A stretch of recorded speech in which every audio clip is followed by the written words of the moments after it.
Hi, my name is Derek Ross, and this is a side-by-side comparison for the Qdoba app and a new Qdoba app made by our group for our HCI class project.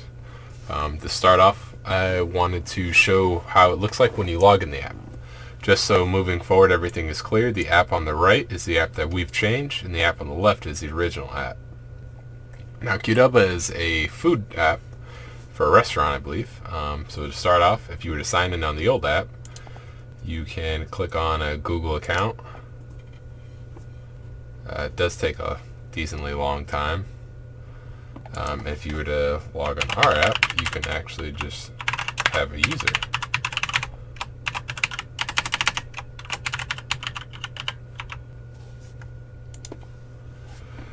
So moving from there, right at the front screen, when you look at the old app, you have no idea what this means. When I first started using this app, I didn't know Qdoba was a restaurant app. I just first looked at it and I was like, there's like a Mexican wrestling picture that doesn't make any sense to me.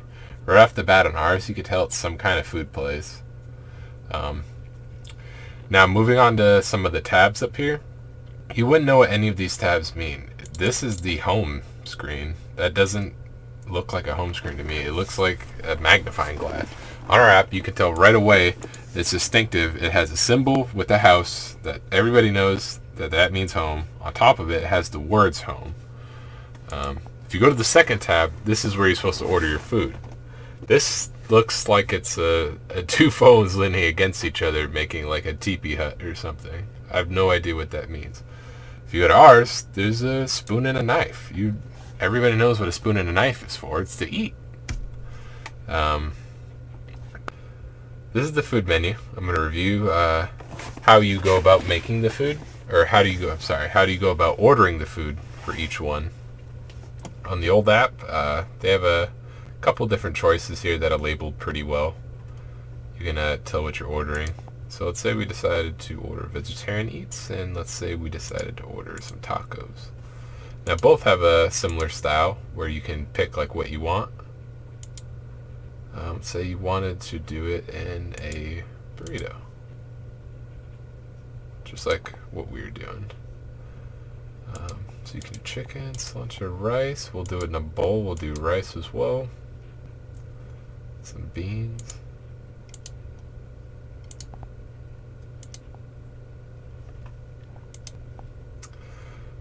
And you can continue on.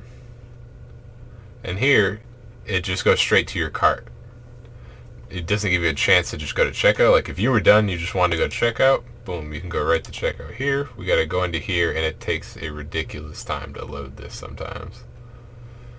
Ours, we're ready to place the order. We're just literally waiting for this app to catch up. Alright, so now it's ready to go. Now we can place an order.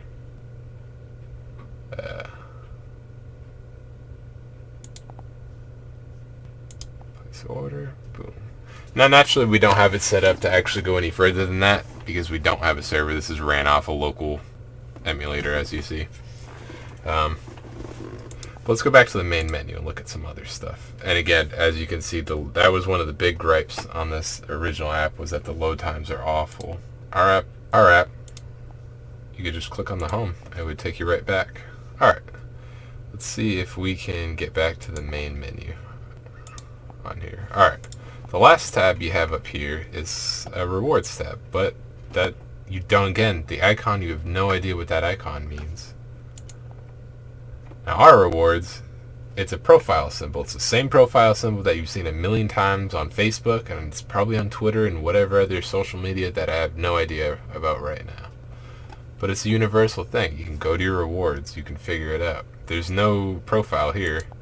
There is a 3-dot universal symbol for settings.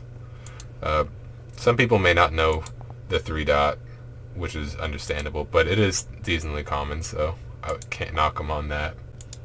The cog, however, everybody knows what the cog is. Everybody knows that's for settings, and even when you click it, it tells you what they are.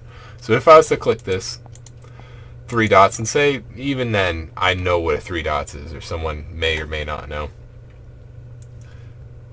the words aren't on it. If I was to click these tabs, I don't know what these tabs are. If I click the tabs on our app, I know what they all do. One other feature too is that we actually have past orders kept on our app. Compared to this app, you have no idea what you ordered or whatnot. You can view your profile, but again, that's like, you have to randomly click the luchador mask to get a shot at it, which you wouldn't know. You're just clicking on a screen hoping something works. Overall, I think our app looks a lot more professional. In terms of an HCI class, it feels like it's light years past this. You know what you're in. You're in a food app, you're ordering. You know what these tab symbols mean. They've got words to go along with them. And one of the huge gripes was all the latency and the lag between going through different things. And all that's fixed in this app. And moving forward, I would like to just touch on one more thing, was the login feature that we had.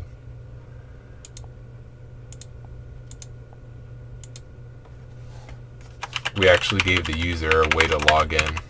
When you go through the Qdoba app, if you don't actually use one of those, Facebook, Google, or I believe the other one was like a Twitter or something like that, you have to exit out to something to try to make an account. It doesn't have a way for you to just legitimately log on.